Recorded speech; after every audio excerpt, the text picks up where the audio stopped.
High YouTube family, আশা করি আপনারা সকলেই ভালো আছেন। আজকে আমি রান্না করব আলু পোস্তর তরকারি। তার জন্য কী কী নিতে হবে দেখুন, খুবই অল্প উপকরণ দিয়ে রান্নাটা হয়ে যাবে। দুটো নিয়েছি বড় বড় আলু, এরকম সাইজে কেটে নিতে হবে। 1 চামচ লবণ, অল্প হলুদের গুঁড়া, দুটো পেঁয়াজ বেটে নিতে হবে, অল্প কালো জিরে আর অল্প সাদা তেলটা দিলেও হবে, না দিলেও হবে। আর দেখুন, দুটো কাঁচা লঙ্কা, একটা শুকনো লঙ্কা, আর এই পোস্তটা আমি একটা কাঁচা লঙ্কা দিয়ে বেটে নিয়েছিলাম।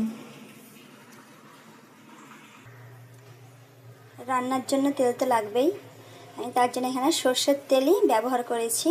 2 চামচ সর্ষের তেল দিয়েছি। এটা গরম হয়ে গেছে তেলটা, এবার আলুগুলো এই তেলে ভেজে নেব।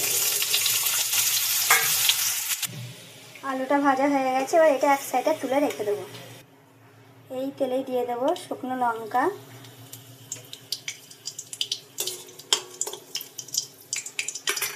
কালো জিরে, তিল,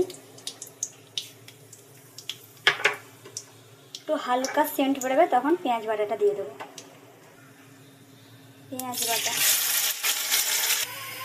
পেঁয়াজের জলটা শুকিয়ে গেছে আর পেঁয়াজের একটা কাঁচা গন্ধ ভাব সেটাও চলে গেছে। এবার দিয়ে দেবো আদা রসুনের পেস্ট।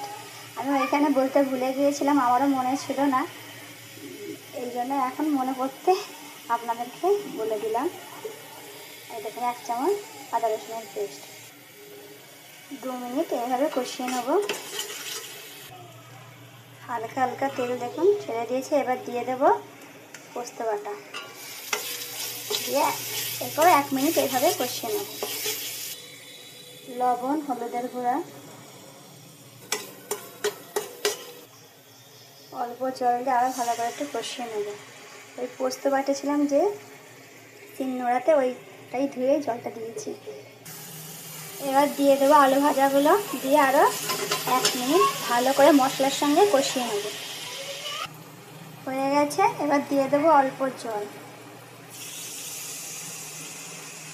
আর তার সঙ্গে দুটো এই কাঁচা লঙ্কার হালকা সেন্ট হওয়ার জন্য দিয়ে দিতে হবে।